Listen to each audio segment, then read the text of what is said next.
మరలా దేవుని వాక్యం వినటానికి దేవుడు అవకాశం ఇచ్చినందుకు, దేవుడు గత కాలం అంతా కాచి కాపాడి బ్రతికించి ఇక్కడికి తీసుకొని వచ్చినందుకు కృతజ్ఞత కలిగిన ప్రతి ఒక్కరు స్తోత్రం చెప్తారా? హల్లెలూయా, హల్లెలూయా. ఇంతేనా అండి కృతజ్ఞత? ఇంకా ఎక్కువ ఉందా? ఎంత థ్యాంక్ఫుల్ గా ఉన్నారో, ఎంత గ్రేట్ఫుల్ ఫీల్ అవుతున్నారో అంత బిగ్గరగా చెప్తారా? హల్లెలూయా, హల్లెలూయా. ఇంత సమయము మహిమ మేఘమా ఈ స్థలమును నింపుమా అని పాడుతూ దేవుని యొక్క సన్నిధిలో మనందరము ఆనందించటకు దేవుడు చూపిన కృపను బట్టి ఎంతగానో సంతోషిస్తూ, మరి గడిచిన వారము మనం ఒక అంశాన్ని గురించి ధ్యానిస్తూ వచ్చాం కదండి. దేని గురించండి? నిరీక్షణ గురించి. నా ప్రాణమా నీవేళ కృంగి ఉన్నావు, నాలో నీవేళ తొందరపడుచున్నావు, దేవుని యందు నిరీక్షించుము. మనలో ఎంతమందికి ఆసక్తిగా ఉందండి దేవుని వాక్యం వినటానికి? మరి గట్టిగా రెస్పాండ్ అవ్వండి. హల్లెలూయా, హల్లెలూయా. దేవుని వాక్యం చెప్తా ఉన్నప్పుడు మనం బిగ్గరగా రెస్పాండ్ అయినప్పుడు అవి మనం మర్చిపోకుండా ఉండటం మాత్రమే కాకుండా మనం కన్ఫెస్ చేస్తా ఉన్నప్పుడు దేవుని యొక్క మహిమను, దేవుని వాగ్దాన నెరవేర్పును మనం చూస్తామని విశ్వాసంతో మనం బిగ్గరగా చెప్పాలి. మరి ఈ వారము పరిశుద్ధాత్మ దేవుడు, మరి ఈరోజు నేను చెప్పాలి అంటే నైట్ నార్మల్గా పడుకొని సండే వస్తాం కదండి. రెగ్యులర్గా అయితే 3 to 4 అయినా నాకు పడుకోవడానికి టైం ఉంటుంది. 4 వరకు అయినా నేను కాసేపు రెస్ట్ తీసుకొని మరలా లేచి ప్రిపేర్ అయ్యి ప్రేయర్ చేసుకొని ఇక్కడికి వస్తూ ఉంటాను. అయితే 3 o'clock ఆ టైంకి మరి ప్రార్థన ముగించుకున్నాను, ప్రేయర్ అయిపోయింది. వేరే అంశాన్ని గురించి ఆల్రెడీ నేను ధ్యానించి ఇదే చెప్దాము అనుకుంటూ వచ్చాను. అయితే 3 o'clockకి నాకు నిజంగా నేను మాటల్లో చెప్పలేని ఒక ఎక్స్పీరియన్స్ అండి.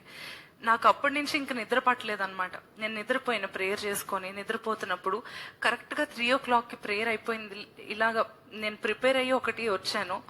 అయితే మరి దేవుడు ఎంత ప్రణాళిక కలిగి ఉన్నాడో, ఎంతగా దేవుడు మాట్లాడిన ఆశపడతా ఉన్నాడో, నేను మరి ఎక్కువసేపు మాట్లాడడానికి దేవునికి సమయం ఇచ్చానో లేదో నాకు తెలియదు. కానీ 3 o'clock 3:25 ఆ టైంకి నా క్లాక్ ఎదురుకుండా కనిపిస్తూ ఉంది. ఆ టైంకి నా వీపు మీద ఎవరో తట్టి లేపుతున్నారండి. నాకు ఎంతలా అంటే ఇప్పటికీ నాకు చెప్తుంటే గూస్ బంప్స్ వస్తూ ఉన్నాయి. నేను అనుకున్నాను సుహాస్ ఎవరైనా వచ్చి లేపుతా ఉన్నారా, టైం అయిపోయిందేమో చర్చ్కి అనుకుంటా ఉన్నాను. తట్టి లేపుతా ఉన్నారు. నాకు ఆ తట్టిన శబ్దం వినిపిస్తుంది, ఆ స్పర్శ నాకు తెలుసు, నాకు వారి నీడ కూడా కనిపిస్తా ఉంది. అయితే ఎవరు తట్టి లేపారు, ఎవరు అని నేను లేచి కన్నీటితో, ప్రభా నువ్వు నాతో మాట్లాడిన ఆశపడుతున్నావా? అది భయపెట్టే తట్టడం కాదండి, అది పరిశుద్ధాత్మ దేవుడు కొన్నిసార్లు ప్రార్థించమని, కొన్నిసార్లు లేపుతా ఉంటారు మెలుకోగలిగి ప్రార్థించమని. మనం మానవ మాత్రులం కదండి. అయితే నేను వెతుక్కుంటా ఉన్నాను, సుహాస్ ఎవరైనా వచ్చారా, లేపుతున్నారా? కాదు, దేవుడు ఆ ప్రశాంతతనిస్తూ నేను నీతో మాట్లాడాలి అని చెప్పి దేవుడు మరలా నన్ను లేపి నాతో మాట్లాడుతూ, అపవాది యొక్క అగ్ని బాణముల గురించి నా ప్రజలకు నువ్వు తెలియచేయాలి, అపవాది అగ్ని బాణములను సిద్ధం చేస్తా ఉన్నాడు నా ప్రజలను కూలగొట్టడానికి అని చెప్పి పరిశుద్ధాత్మ దేవుడు మాట్లాడుతుండగా కన్నీరు ఆగలేదండి.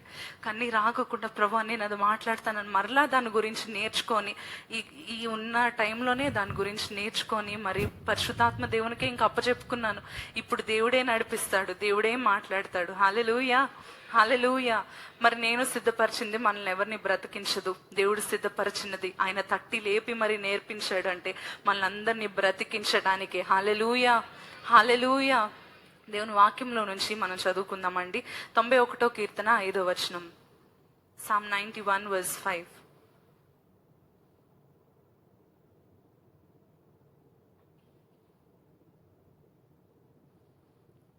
అందరూ కలిసి బిగ్గరగా చదువుదామండి. రాత్రి వేళ కలుగు భయమునకైనను, పగటి వేళ ఎగురు బాణమునకైనను, చీకటిలో సంచరించు తెగులునకైనను, మధ్యాహ్నమందు పాడు చేయ రోగమునకైనను నీవు భయపడకుందువు. చాలండి, ఈ వాక్యం మనము మామూలుగా చదువుకుంటూ వెళ్ళిపోతూ ఉంటాం కదా. అయితే రాత్రి వేళ కలుగు భయముకైనను, పగటి వేళ ఎగురు బాణమునకైనను, ఇది జ్ఞాపకం చేసుకుందాం. ఇప్పుడు 11వ కీర్తన 2వ వచనం చదువుదామండి. Psalm 11 verse 2. 11వ కీర్తన 2వ వచనం బిగ్గరగా చదువుదామండి. దుష్టులు విల్లెక్కు పెట్టి ఉన్నారు, చీకటిలో యథార్థ హృదయాల మీద వేయుటకై తమ బాణములు నారియందు సంధించి ఉన్నారు. బిగ్గరగా చదువుదామండి.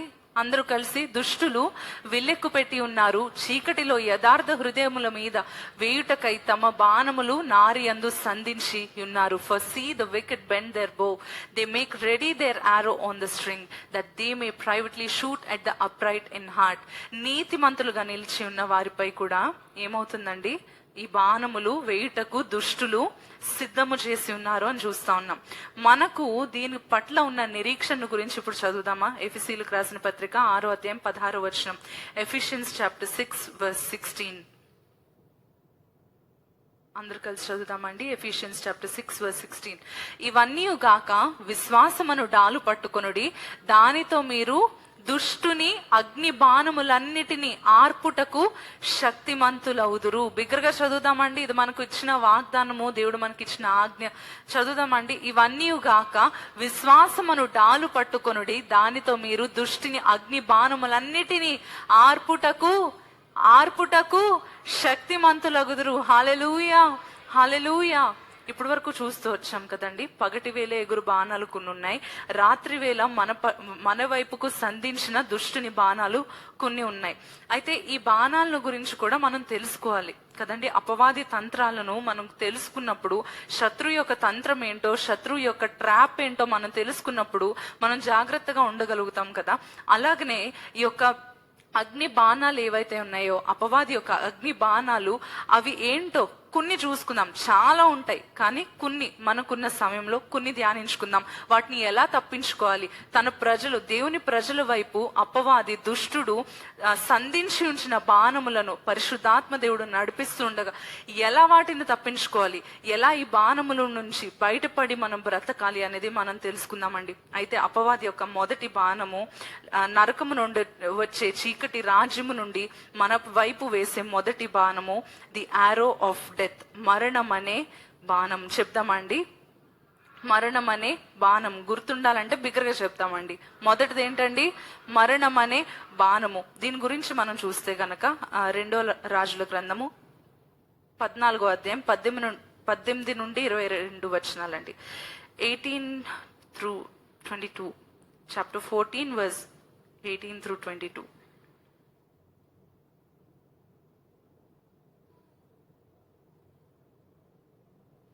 4వ అధ్యాయం చూద్దామండి. 4వ అధ్యాయము 18 నుండి 22 వచనాలు. 2వ రాజుల గ్రంథం 4వ అధ్యాయం. ఇక్కడి నుంచి చదువుతామండి. అందరు కలిసి చదువుతాం. ఆ బిడ్డ ఎదిగిన తరువాత ఒకనాడు కోత కోయి వారి యొద్దనున్న తన తండ్రి దగ్గరకు పోయి అక్కడ ఉండగా వాడు నా తల్లి చనిపోయాను. 21-22 వచనాలు కూడా. అప్పుడు ఆమె పిల్లవాణిని దైవజనుని మంచం మీద పెట్టి తలుపు వేసి బయటికి వచ్చి, ఒక పనివాణిని ఒక గాడిదను నా యొద్దకు పంపుము, నేను దైవజని యొద్దకు పోయి వచ్చదనని తన పెనిమిటితో ఆమె అనగా. చాలండి, ఇక్కడి వరకు చాలు. మొదటి వచనం 18వ వచనం చదువుతా వచ్చాం కదండి. ఈ యొక్క మరణం అనే బాణాన్ని అపవాది ఈ పిల్లవాణి పైన, ఈ చిన్న బాబు ఎవరైతే ఉన్నాడో ఈ అబ్బాయి గురించి మనం చూస్తా ఉన్నాం కదా. ఇతడు వాగ్దానంతో పుట్టిన, లేకపోతే ఎదురు చూడగా పుట్టిన ఒక కుమారుడు. అయితే వాని పైన తన చక్కగా పొలంలో అందరూ పని చేస్తూ ఉండగా సూపర్వైజ్ చేస్తున్నాడేమో అని అనుకుంటా ఉండొచ్చు. అయితే అటువంటి సమయంలో అంత బాగానే ఉంది. సడన్ గా ఏమంటున్నాడు? నా తల పోయేనే అంటా ఉన్నాడు. ఎందుకు? ఆ తర్వాత తన తల్లి దగ్గర తీసుకొని వచ్చి పడుకోబెట్టినప్పుడు చనిపోయాడు అని మనం చూస్తా ఉన్నాం. అయితే ఇది స్పష్టముగా అపవాది వేసే, చీకటి రాజ్యముల నుంచి వేసే మరణం అనే బాణమునకు గుర్తండి. మరణం అనే బాణమని మనం చూస్తా ఉన్నాం. దేవుడు నిర్ణయించిన కాలము కంటే ముందుగా చంపటానికి అపవాది వేసే బాణం అన్నమాట ఇది. దేవుడు మన పట్ల ఒక ప్రణాళిక కలిగి ఉంటాడు కదా. అయితే ఆ ప్రణాళిక కన్నా ముందుగా, లేకపోతే మన ఆయుష్, దేవుడు మన కొరకు ఉంచిన ఆయుష్ కాలము కన్నా ముందుగా మనలను చంపటానికి, నరకానికి తీసుకొని పోవడానికి, మనలను చంపటానికి, ప్రాణాన్ని అంతము చేయటానికి నరక రాజ్యములో నుండి, చీకటి రాజ్యంలో నుంచి వేసే మొదటి బాణము ఏంటండి? మరణం అనే బాణము. రెండవది శ్రమ, బాధ, రోగము అనే బాణము. చెప్తామండి. శ్రమ, బాధ, రోగము అనే బాణము, ది ఆరో ఆఫ్ అఫ్లిక్షన్. ఈ యొక్క బాణము గురించి కూడా మనం చదువుతాం. లూకా సువార్త 8వ అధ్యాయము 43-44 వచనాలు. Luke chapter 8 verse 43-44.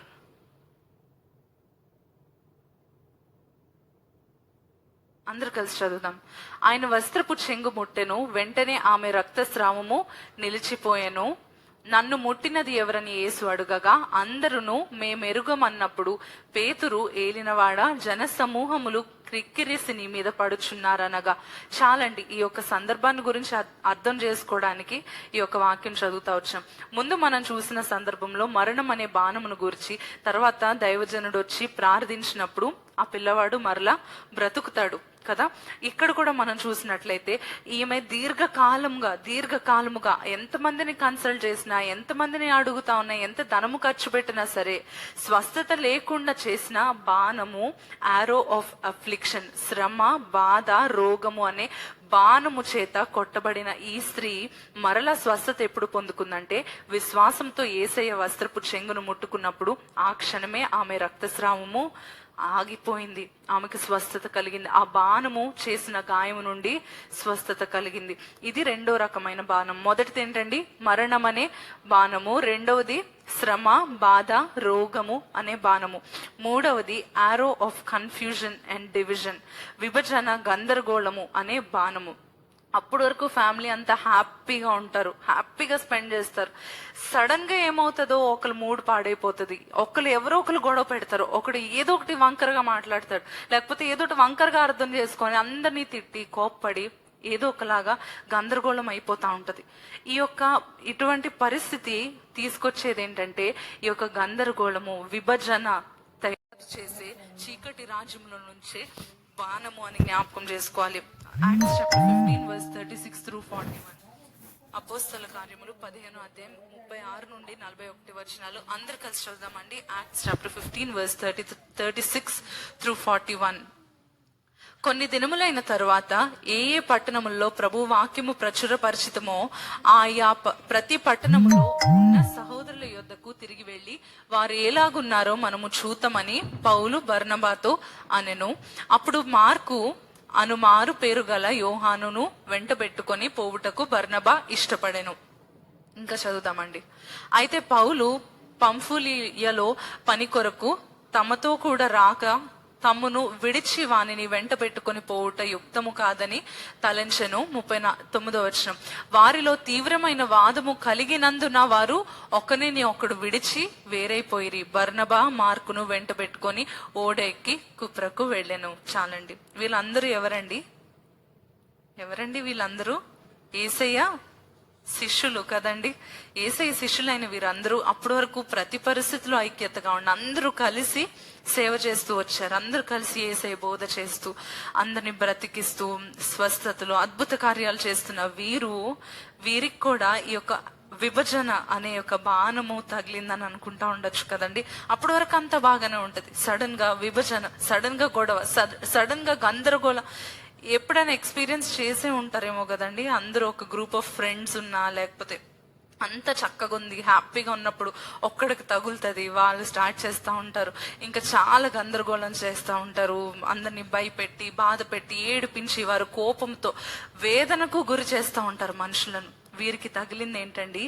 ఈ యొక్క అపవాది యొక్క బాణము అని జ్ఞాపకం చేసుకోవాలి. ఇంకా మనం చూస్తే 4వ రకమైన బాణం ఏంటంటే ప్రవర్తనలో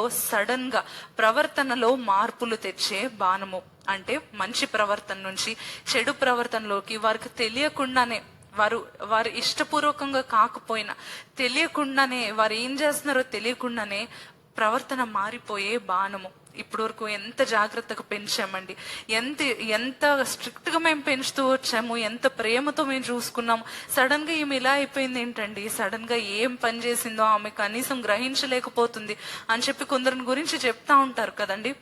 దేవునిలోనే ఎదిగిందండి, జాగ్రత్తగానే బ్రతికిందండి, ఇంతవరకు మంచి పేరు తెచ్చుకుంది. ఒక్కసారి కూలిపోయింది జీవితం మొత్తం, ఒక్కసారి ధ్వంసం చేసేసింది మా లైఫ్ మొత్తం, ఒక్కసారి కూల్ చేశాడు మా జీవితాన్ని అని చెప్పి తమ పిల్లల గురించి, కొంతమంది తల్లిదండ్రుల గురించి ఇలా రకరకాలుగా చెప్తా ఉన్నప్పుడు మనం అర్థం చేసుకోవాల్సింది ఏంటంటే ద ఆరో ఆఫ్ బిహేవియరల్ డిసార్డర్. బిహేవ్ చేయడము వారికి సడన్ గా చక్కగా ప్రవర్తించేవారు, వారి యొక్క ప్రవర్తన మారిపోయింది అంటే ఈ యొక్క బాణము తగలడం ఒక ఛాన్స్ అని మనం అనుకుంటా ఉండొచ్చు. దీనికి సరైన ఉదాహరణ ఇస్కరియోతు యూదా అని మనం జ్ఞాపకం చేసుకోవచ్చు. యోహాను సువార్త 13వ అధ్యాయం 22వ వచనం చదువుదామండి. John chapter 13 verse 22. ఆయన ఎవరిని గూర్చి ఇలాగు చెప్పెనో అని శిష్యులు సందేహపడుచు ఒకరి తట్టు ఒకరు చూచుకొనుచుండగా, ఆయన శిష్యుల్లో యేసు ప్రేమించిన ఒకడు యేసు రొమ్మున ఆనుకొనుచుండెను. ఎవరండి కనుక ఎవరిని గూర్చి ఆయన చెప్పెనో అది తమకు చెప్పుమని సీమోను పేతురు అతనికి సైగ చేసెను. చదువుదామండి. అతడు యేసు రొమ్మున ఆనుకొనుచు, ప్రభువా వాడెవడని ఆయనను అడిగెను. అందుకు యేసు, నేనొక ముక్క ముంచి ఎవనికిచ్చెదనో వాడే అని చెప్పి ఆ ముక్క ముంచి సీమోను కుమారుడగు ఇస్కర్యోతు యూదాకిచ్చెను. తర్వాత వచనం కూడా చదువుదామా. వాడు ఆ ముక్క పుచ్చుకొనగానే సాతాను వానిలో ఏమైందండి? సాతాను వానిలో ప్రవేశించెను. యేసు, నీవు చేయుచున్నది త్వరగా చేయమని వానితో చెప్పెను. యేసేతో పాటు ఉన్నాడు. తన సమస్తాన్ని విడిచిపెట్టి యేసే కోసం రావడానికి ఇష్టపడ్డాడా లేదా అండి? అన్ని వదిలేసి రావడానికి ఇష్టపడి దేవుని వెంట నడుస్తూ యేసైతో సహవాసం, యేసై శిష్యుడని 12 మంది శిష్యుల్లో ఎంత ప్రధానుడుగా ఉన్నాడు. అయితే అటువంటి ఇస్కరియోతు యూదాలో సడన్ గా ఏమైందండి? సాతాను అతని ప్రవేశించి అతను పట్టుకొని ఈ యొక్క బిహేవియరల్ డిసార్డర్ అనే ఆరోతో కొట్టబడ్డాడు. తన జీవితం ఏమైంది? యేసై నమ్మి వేశాడు. ఆ డబ్బులతో ఏమైనా చేసుకోగలిగాడా? మరలా తిరిగి ఇచ్చేసి ఉరిపోసుకున్నాడు. అటువంటి మరణమును త్వరగా తీసుకొని వచ్చే, మరణానికి నడిపించే, బిహేవియరల్ డిసార్డర్స్ కలిగించే బాణములను కూడా అపవాది మనపై వేసే ఛాన్స్ ఉందని, అపవాది దుష్టుడు దేవుని యొక్క ప్రజల పట్ల సంధించి సిద్ధపరిచి ఉన్నాడని మనం జ్ఞాపకం చేసుకోవాలి. ఇంకో 2 రకాలైన బాణాల గురించి కూడా చూసుకుందాం. 5వది మృంగి వేసే బాణము. ఏంటండి? మృంగి వేసే బాణము. ఈ బాణం ఏంటంటే, యోబు జీవితంలో మనం చూస్తా ఉన్నాం. చక్కగా సంతోషకరమైన ఒక ఫ్యామిలీ, హ్యాపీగా ఆస్తి అంతస్తు అన్ని ఉన్నాయి, పొలాలు ఉన్నాయి, అందులో చక్కగా క్యాటిల్ అన్ని ఉన్నాయి. అటువంటి సంతోషకరమైన జీవితంలో తన సమస్తాన్ని, తన ఆస్తిని, తన ధనాన్ని, తన యొక్క ఆరోగ్యాన్ని సమస్తాన్ని మృంగి వేసిన బాణము యోబుకు తగిలింది కదండి. ఈ యొక్క బాణము చేత ఎంతగానో వేదన పడుతూ తన భార్య కూడా దేవుని విడిచిపెట్టమని చెప్పి దేవుని దూషించి ఇటువంటి చాలా ఒక్కసారి జీవితం నాశనం అయిపోయిందండి. ఏమైపోయిందో అర్థం కాలేదు అన్న పరిస్థితికి యోబు వచ్చేసాడు. ఈ యొక్క మృంగి వేసే బాణము, ఆరో ఆఫ్ డివౌర్ అని చెప్పి మనం జ్ఞాపకం చేసుకోవాలి. 6వ బాణం చూద్దాం. ఆరో ఆఫ్ జనరేషనల్ కర్సెస్, తరతరాలు వెంటాడే శాపాలనే బాణము. కొన్ని తరాలుగా వెంటాడుతున్న శాపాలు ఉంటాయి కదా, మనకు తెలుసు కదా. మన యాన్సిస్టర్స్, మనం ముందు బ్రతికిన వారికి, మనకు ఎందుకండి ఇదే వేదన, మాకందరికి శాపాలు ఉండిపోయాయి అనుకుంటున్నప్పుడు ఆ శాపము కూడా తరాలను కొట్టివేసే బాణం అని జ్ఞాపకం చేసుకోవాలి. 2వ రాజుల గ్రంథం 5వ అధ్యాయం 27వ వచనం. 2 Kings chapter 5 verse 27. త్వరగా చదువుకుందామండి, త్వరగా ముందుకు వెళ్దాం. కాబట్టి నయమాన్నకు కలిగిన కుష్టు నీకును నీ సంతతికిని సర్వకాలము అంటి ఉండునని చెప్పగా, వాడు మంచు వలె తెల్లనైన కుష్టము కలిగి ఎలీషా ఎదుట నుండి బయటికి వెళ్ళాను. చాలండి. వాడికే కాదు, అతనికే కాదు, తన యొక్క తర్వాత తరాలకు కూడా కుష్ఠ ఎప్పుడు కూడా, తర్వాత పుట్టే వాళ్ళకి కూడా హోప్ లేదు. తర్వాత తరాలకు కూడా ఈ యొక్క శాపము కంటిన్యూ అవుతుంది. అతను చేసిన పని అపవాది యొక్క బాణానికి లొంగిపోయాడు. తర్వాత ఏమైంది? ఆ బాణము తగిలిన దాని యొక్క పర్యవసానాలు అనుభవిస్తా ఉన్నాడు. అతనే కాదు, తన తర్వాత తరాలు కూడా అనుభవిస్తా ఉన్నారు. ఇంత భయంకరమైన అపవాది బాణములు మన వైపు సంధించి ఉన్నాయండి. మన వైపు, దేవుని ప్రజల వైపు, నీతిమంతుల వైపు సంధించి అపవాది పెట్టుంచాడు. అయితే ఈ బాణాలు ఎవరికి తగులుతాయి? ఇప్పుడు చూడండి, ఎవరికైనా హార్ట్ అటాక్ ఎవరికి వస్తుంది అని అడిగితే చెప్తా ఉంటాం కదా, ఎక్కువగా ఎక్సర్సైజ్, కొలెస్ట్రాల్ ఎక్కువ ఉన్న వాళ్ళకి, అలా డిఫరెంట్ సిమ్టమ్స్ చెప్తా ఉంటాం కదా. లేకపోతే ఇవి ఉంటే వాళ్ళకి ఇలా అవుతుంది అని చెప్తా ఉంటాం కదా. అలాగనే ఈ సంధించి ఉంచిన బాణాలు నీతిమంతులకే కాకుండా ఇంకెవరికి తగులుతాయి అని మనం పరీక్షించుకొని మనము ముందుగానే సిద్ధపరచుకుంటే ఆ బాణాలు తగులకుండా ఇంత భయంకరమైన నరకానికి మనలను తీసుకొని పోయే దేవుడు అనుమతించిన కాలము కన్నా ముందుగానే మన ప్రాణాలను తీసే, లేకపోతే మన జీవితాన్ని కూల్చివేసే, మన వల్ల ఇతరులను బాధ పెట్టే భయంకరమైన బాణములు మనకు తగులకుండా ఉండాలంటే ఏం చేయాలో మనం చూద్దామండి. అసలు ఈ యొక్క బాణాలు ఎవరిని తగులుతాయి? మొదటిది రక్షణ లేని జీవితం గలవారికి. చెప్దామండి, రక్షణ లేని జీవితం గలవారికి, అన్షీల్డెడ్ ఆర్ అన్ప్రొటెక్టెడ్ లైఫ్. నిజంగా యేసయ్య రక్తంలో మన పాపాలు కడగబడాలి. బాప్తిస్మం తీసుకున్నప్పుడు మన పాపాలను సంపూర్తిగా యేసయ్య రక్తంలో కడిగి వేసుకొని, ప్రభా నన్ను శుద్ధురాలిగా చేయి, నన్ను శుద్ధునిగా చేయి అని చెప్పి మన జీవితము ప్రొటెక్టెడ్గా ఉండాలి అని చెప్పి మనం జ్ఞాపకం చేసుకొని యేసు రక్తము చేత ప్రతిదినము ప్రార్థించాలి. యేసయ్యా నీ రక్తాన్ని నాపై ప్రోక్షించుకుంటున్నాను, యేసు నామాన్ని నాపై ప్రకటించుకుంటున్నానని ఒకసారి చెప్దామండి. యేసు రక్తాన్ని నాపై ప్రోక్షించుకుంటున్నాను, యేసు నామాన్ని నాపై ప్రకటించుకుంటున్నాను. హల్లెలూయా, హల్లెలూయా. యేసు రక్తము చేత ప్రొటెక్ట్ చేయబడిన వారికి ఈ బాణము తగులకుండా వారు జాగ్రత్తగా ఉండగలుగుతారు. రెండవదిగా నులివెచ్చని ప్రార్థన లేని జీవితం, లూక్ వామ్నెస్ అండ్ ప్రేయర్లెస్నెస్. ఏంటండి? లూక్ వామ్నెస్ అండ్ ప్రేయర్లెస్నెస్, ప్రార్థన లేని జీవితము, నులివెచ్చని జీవితం కదా. ఒక విశ్వాసం లేని ఒక స్త్రీకి ఒక పెద్ద ఆమె పాఠం చెప్తామని చెప్పి, ఇది వార్ రూమ్ అనే ఒక మూవీలో నేను చూసిన చిన్న సందర్భం అండి. ఎంతమంది చూసారో? చాలా ఇంట్రెస్టింగ్ అండ్ చాలా మీనింగ్ఫుల్, చాలా inspiring movie the war room అని చెప్పి.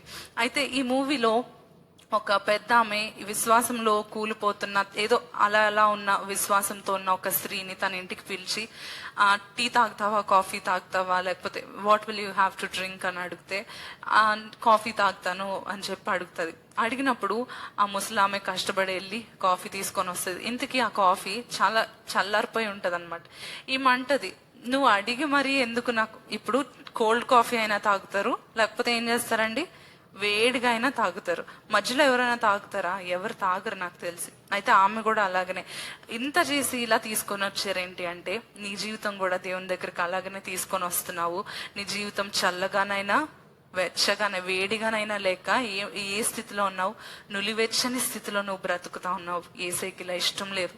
ఇది నిన్ను క్షేమంగా ఉంచదు. నీ భర్త మారాలి అంటే, నీ జీవితం మారాలి అంటే, మరలా నీకు సంతోషం కావాలంటే, నీ భర్త తిరిగి నీ దగ్గరికి రావాలి అంటే, నులివెచ్చని జీవితాన్ని విడిచిపెట్టు అని చెప్పి ఆమెకు ఈ పెద్ద ఆమె ఈ సువార్తని తెలియజేస్తూ ఉంటది అనమాట. మన జీవితాల్లో కూడా నులివెచ్చని జీవితం ఏముందిలే, ప్రార్థన నిన్న చేసుకున్నాను కదా, పొద్దున్న చేసుకున్నాను కదా, ఇంకా అవసరం లేదులే, ఈ వారం అంతటికి సరిపోద్ది, గంటన్నర చేసేసాను సరిపోతుంది, 10 minutes చేసుకుంటే ఏదో చేసుకోవచ్చు అని చెప్పి ప్రేయర్లెస్నెస్, ప్రేయర్ తగ్గించేసుకొని, ప్రార్థన సమయం తగ్గించేసి, దేవునితో మాట్లాడే సమయాన్ని తగ్గించేసి, దేవునితో సహవాసాన్ని తగ్గించేసి మన జీవితం నులివెచ్చని స్థితికి వచ్చేస్తే, అపవాది బాణములు సంధించి ఉంచినప్పుడు మొదట మనకే తగులుతాయని జాగ్రత్త పడి ప్రతి సమయంలోనూ ఏ పూట మన్నా ఆ పూటకే, అంతే కదండి. అలాగనే ప్రార్థన, దేవుని వాక్యాన్ని ధ్యానించడం, ఏ పూట మన్నా ఆ పూటకే మనం దేవుని వాక్యాన్ని అపేక్షిస్తూ, మనందరూ దేవుని వాక్యాన్ని తీసుకుంటూ ప్రార్థిస్తూ జాగ్రత్తగా యేసు రక్తాన్ని ప్రోక్షిస్తూ బ్రతికినప్పుడు ఈ యొక్క బాణంలో మనకు తగలకుండా మనం చూసుకోగలుగుతాం. మూడవదిగా not putting on the whole armour, సర్వాంగ కవచాన్ని ధరించనప్పుడు ఈ యొక్క బాణములు మనకు తగులుతాయని మనం చూస్తా ఉన్నాం. ఇందాక చదివాం కదండి, ఎఫిషియన్స్ చాప్టర్ 6:10-11. ఒకసారి చదువుదామా? ఎఫెసీయులకు రాసిన పత్రిక 6వ అధ్యాయం 10-11 వచనాలు. తుదకు ప్రభు యొక్క మహాశక్తిని బట్టి ఆయన యందు బలవంతులై యుండుడి, మీరు అపవాది తంత్రములను ఎదిరించుటకు శక్తిమంతులగునట్లు దేవుడిచ్చు సర్వాంగ కవచమును ధరించుకొనుడి. ఈ సర్వాంగ కవచం ఏంటో ఒకసారి క్విక్ గా చదివేసుకుందాం, మనకు అర్థమైపోతుందండి. 12వ వచనం కూడా చదువుదాం, 16వ వచనం వరకు అందరు కలిసి చదువుదాం. ఏలే అనగా మనం పోరాడునది శరీరులతో కాదు గాని ప్రధానులతోనూ అధికారులతోనూ ప్రస్తుత అంధకార సంబంధులకు లోకనాథులతోనూ ఆకాశ మండలమందున్న దురాత్మల సమూహములతోనూ పోరాడుచున్నాము. అందుచేతను మీరు ఆపద్దినమందు వారిని ఎదిరించుటకును సమస్తము నెరవేర్చిన వారై నిలువబట్టకును శక్తిమంతులగునట్లు దేవుడిచ్చు సర్వాంగ కవచమును ధరించుకొనుడి. ఎలాగనగా మీ నడుమునకు సత్యమను దట్టి, మరలా చదువుదామా? మీ నడుమునకు సత్యమను దట్టి కట్టుకొని, నీతి అను మైమరువు తొడుక్కొని, తర్వాత పాదములకు సమాధాన సువార్త వలనైన సిద్ధ మనస్సును జోడు తొడుక్కొని నిలువబడుడి. 16వ వచనం, ఇవన్నీ గాక విశ్వాసమును డాలు పట్టుకొనుడి, దానితో మీరు దుష్టుని అగ్ని బాణములన్నిటినీ చల్లార్చుటకు ఆర్పుటకు శక్తిమంతులగుదురు. హల్లెలూయా, హల్లెలూయా. దేవుడిచ్చే సర్వాంగ కవచాన్ని, నీతి అనే మైమరువు, సత్యం అనే నడుము కట్టు, మనము సత్యం అనే డాలును పట్టుకొని, ఇవన్నిటిని పట్టుకొని మనలో మనము సిద్ధం చేసుకొని, యుద్ధానికి ఎలా అయితే సిద్ధముగా అన్ని ధరించుకొని ఉంటారు కదా, అలాగే ఆత్మీయముగా ఈ సర్వాంగ కవచాన్ని ధరించుకున్నప్పుడు అపవాది అగ్ని బాణములను చల్లార్చుటకు శక్తిమంతులవుతామని దేవుని వాక్యం చెప్తా ఉంది. ఇంకా మనం చూస్తే గనక 4వదిగా అపవాది తంత్రాలను నిర్లక్ష్యం చేయటం వలన ఈ యొక్క అగ్ని బాణాలకు గురవుతాము. అపవాది తంత్రాలు ఏముందులు, ఏం చేస్తాడు, నన్నేం చేస్తాడు అని చెప్పి చాలా మంది వెటకారం చేస్తూ ఉంటారు, చాలా మంది అపహాస్యం చేస్తూ ఉంటారు. అపవాది యొక్క క్రియలను, తంత్రములను ఎరిగి ఉండి జాగ్రత్తగా ఉండకపోతే గనక ఆ బాణములు మనకు తగిలే తగిలే మనకు డేంజర్ ఉందని మనం జ్ఞాపకం చేసుకోవాలి. 5వది, అపవాదికి సంబంధించినవి మనతో ఉంటే, డీలింగ్స్ విత్ ద డెవిల్, అపవాదితో లావాదేవీలు అనమాట. అంటే ఏసైని నమ్ముకున్నాను అంటారు, ఏసై రక్తాన్ని ప్రోక్షించుకుంటున్నాను అంటారు, ప్రార్థన చేసుకున్నాను అంటూ ఉంటారు కదండి, అన్ని విషయాలు నేను కరెక్ట్ గా ఉన్నాను అంటూ ఉంటారు, అనుకుంటూ ఉంటారు. కానీ 1-2 విషయాల్లో అపవాదితో లావాదేవీల్లో బ్రతికేస్తూ ఉంటాం, మనకు తెలియకుండానో తెలుసో. అయితే మనం పరీక్షించుకొని, ఇలా నేను బ్రతికితే ఇది నాకు మంచిది కాదు, అపవాది యొక్క అగ్ని బాణాలకు, ఆ దెబ్బకు నేను గురవుతాను అని చెప్పి జాగ్రత్త పడాలని ప్రభు ఆశపడతా ఉన్నాడు. 5వదిగా క్షమించలేని మనస్సు, అసూయ, చేదు పెంచు. Hello Moto.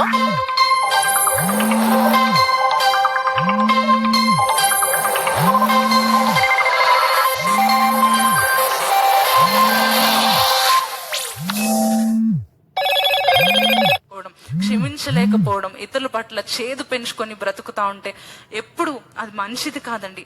ఓన్లీ మన ఆత్మీయ జీవితానికో మానసిక జీవితానికో కాదండి, శారీరకంగా కూడా మన హెల్త్ కి అది మంచిది కాదు. ఈగో, గ్రడ్జ్ హోల్డ్ చేయడం, ఇతరుల పట్ల క్షమించలేని తనం హోల్డ్ చేయడం మన ఆకారాన్ని పాడు చేసేస్తుంది, మన ఆరోగ్యాన్ని పాడు చేసేస్తుంది, మన మనసును పాడు చేస్తుంది, మన ఆత్మలో మనం ప్రశాంతంగా లేకుండా చేస్తుంది. అపవాది అగ్ని బాణాలు మనకు తగిలేలా చేస్తుంది. అందుకని జాగ్రత్త పడాలి. మరి వచ్చే వారము నేను ఇక్కడ ఉండను కాబట్టి క్విక్ గా నేను చెప్తా ఉన్నాను, మరి క్విక్ గా నేను ఫినిష్ చేయడానికి ప్రయత్నిస్తున్నాను. ఎందుకంటే మరలా గ్యాప్ వచ్చేస్తే దీని గురించి మనం మళ్ళీ ఫస్ట్ నుంచి చెప్పుకుంటేనే కానీ మరలా మనకు జ్ఞాపకం ఉండదు కదండి. అందుకనే ఒక 5 minutes లో మనం చూసుకుందాం. ఇప్పుడు వరకు చూస్తూ వచ్చాం, ఏం చూసామండి?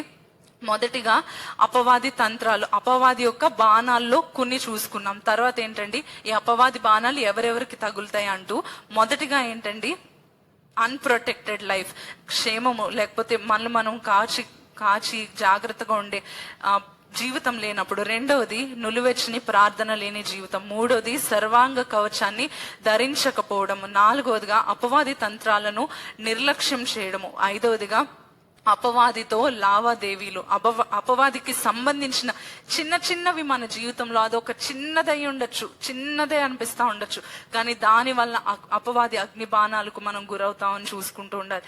తర్వాత క్షమించలేని మనసు, అసూయ, చేదు పెంచుకోవడం.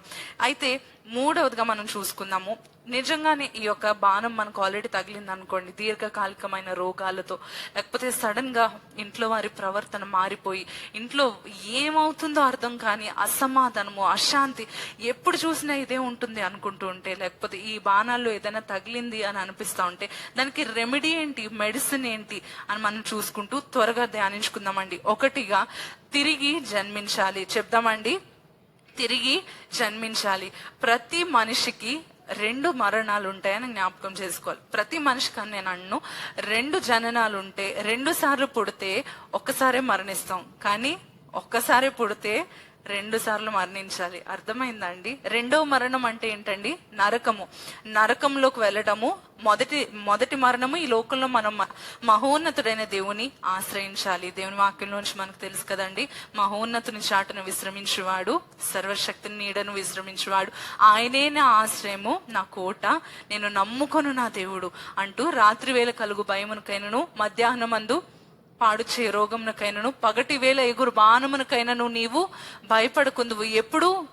మహోన్నతుని చాటున దాక్కున్నప్పుడు దేవా నన్ను నువ్వు దాచే ప్రభా, నీ వెనుక నేను దాక్కుంటాను, ఏ బాణము నన్ను ఏం చేయదని చెప్పి నిజంగా ఆశ్రయించాలి. నోటితో చెప్పడమో ప్రార్థనలో చెప్పడం కాదు, కానీ ప్రతి పరిస్థితిలో నన్ను నువ్వు దాచు ప్రభా, నన్ను నువ్వు కాపాడు, అపవాది అగ్ని బాణముల నుంచి కాపాడి బ్రతికించు అని ప్రార్థించాలి. మూడోదిగా దేవుడిచ్చు సర్వాంగ కవచాన్ని ధరించాలి. ఇందాక ధ్యానించుకున్నాం కదండి.